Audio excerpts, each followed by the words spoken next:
இப்போ சிரிக்கக்கூடாது. இது பார்த்தீங்கன்னா 4 ஸ்ட்ரோக் பெட்ரோல் இன்ஜின்.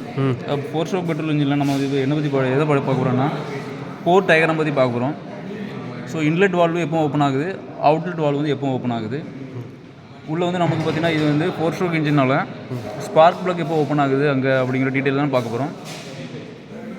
ஸோ பார்த்தீங்கன்னா இப்போ இன்லெட் வால்வு வந்து எந்த இடத்துல ஓப்பன் ஆகுதுன்னு பாருங்கள். இது வந்து நமக்கு வந்து ஃப்ளைவில், இந்த ஃப்ளைவில் தான் வந்து நமக்கு வந்து சென்டிமீட்டர் பார்த்திங்கன்னா 95 சென்டிமீட்டர். இந்த ஃப்ளைவோட சென்டிமீட்டர் பார்த்திங்கன்னா 95. ஓகேவா? இப்போ நமக்கு இதில் இன்லெட் வால்வு வந்து எந்த இடத்துல ஓப்பன் ஆகுதுன்னு பார்க்கணும். ஃபஸ்ட் வந்து கீழேருந்து கொண்டு வரேன்.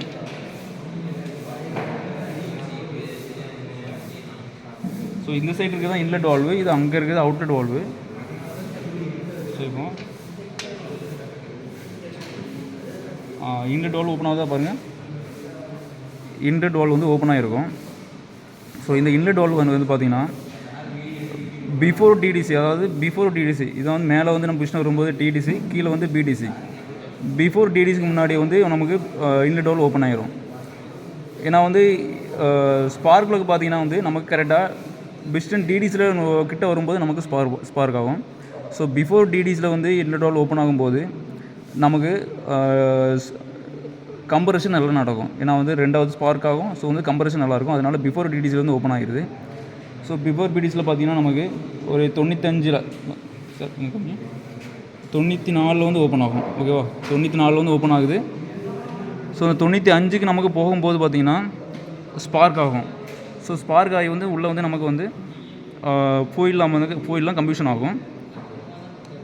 ஸோ அந்த ஃபுயில் கம்ப்யூஷன் ஆக ஆக நமக்கு இன்லெட் வால்வு வந்து ஓப்பன் ஆகிட்டே இருக்கும்.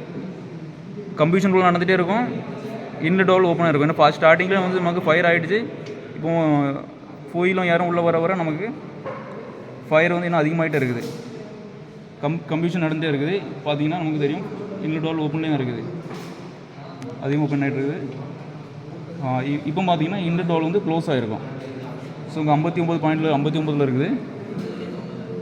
இன்லெட் வால்வு வந்து க்ளோஸ் ஆகிடுச்சு. ஸோ க்ளோஸ் ஆகிடுச்சு. இப்போ நம்ம வந்து மறுபடியும் பிஸ்டன் ஃப்ளைவில் சுற்ற பிஸ்டன் மேலே போயிட்டு இருக்குது. இதெல்லாம் கம்ப்யூஷன் ஸ்டேஜ் தான். அடுத்தது பார்த்திங்கன்னா நமக்கு வந்து அவுட்லெட் வால்வு வந்து ஓப்பன் ஆகுது. ஸோ இங்கே அவுட்லெட் வால்வு ஓப்பன் ஆகுது. ஓப்பன் ஆக ஆக ஆக நமக்கு கம்ப்யூஷன் நடந்த புகை எல்லாமே வெளியே போகும். பிஸ்டன் மேலே வர வர வர புகையெல்லாம் கொஞ்சம் கொஞ்சமாக வெளியே தள்ளிகிட்டே இருக்கும். அவுட்லெட் வால்வு ஓப்பன் ஆகிட்டே இருக்குது. பிஸ்டன் மேலே ரீச் ஆகணும் உடனே, டிடிசி கிட்ட வந்த உடனே அவுட்லெட் வந்து க்ளோஸ் ஆகிடுது, இன்லெட் வால்வு வந்து ஓப்பன் ஆகிடுது. ஸோ இதே ப்ரொசீஜர் பார்த்திங்கன்னா உங்களுக்கு ரிப்பீட் நடந்துகிட்டே இருக்கும். ஸோ இதில் நீங்கள் பார்த்தீங்கன்னா இன்லெட் வால்வு வந்து கரெக்டான டைமிங் வந்து ஓப்பன் ஆகணும். நமக்கு வந்து டிடிசி கிட்டே நெருங்கும் போது வந்து நான் கரெக்டாக இன்லெட் வால்வு ஓப்பன் ஆகணும். இதே வந்து இந்த இன்லெட் வால்வு வந்து இந்த இடத்துல ஓப்பன் ஆகுது. இதே மாறி கொஞ்சம் நேரம் கழித்து ஓப்பன் ஆகிடுச்சுன்னா நமக்கு என்ன வேணால் வந்து கம்ப்ரஷன் சரியாக நடக்காது. இந்த ஸ்பார்க் ஆகும்போது வந்து நமக்கு வந்து இன்லெட் வால்வு ஓப்பன் ஆகிருக்கணும். அப்போ தான் நமக்கு வந்து ஃபுயில் வந்து உள்ளே வரும், ஸ்பார்க் நடக்கும், கம்ப்யூஷன் ஆகும். இதே லேட் ஆகிடுச்சுன்னா நமக்கு கம்ப்ரஷன் நடக்காது. ஸோ வந்து ஃபுயில் வந்து எல்லாமே வந்து கம்ப்யூஷன் ஆகாமல் சரியாக ஏரியாகாமல் எல்லாமே அப்படியே வெளியே போயிட்டுருக்கும். ஸோ வந்து கரெக்டான டைமில் வந்து இன்லெட் வால்வு ஓப்பன் ஆகணும். ஸோ அதே போல் தான் அவுட்லெட் வால்வும் கரெக்டான டைமில் ஓப்பன் ஆகணும். இதே வந்து நம்ம கரெக்டான டைமில் ஓப்பன் ஆகலைன்னா அதுவுமே பார்த்திங்கன்னா நமக்கு வந்து தேவையில்லாமல் ஃபுயிலில் வந்து வெளியேற்றிட்டு இருக்கும். ஸோ அதுவும் கரெக்டான டைமிங்கில் ஓப்பன் ஆகணும்.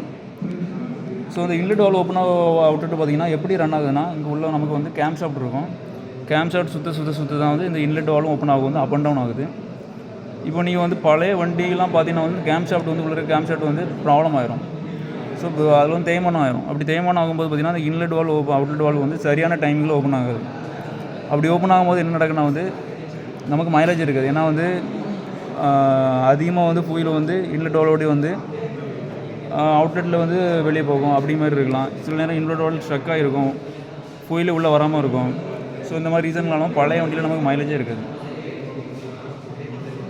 ஸோ வந்து இன்லெட் வால்வும் அவுட்லெட் வால்வும் கரெக்டான டைமிங்கில் ஓப்பன் ஆகும். Okay sir.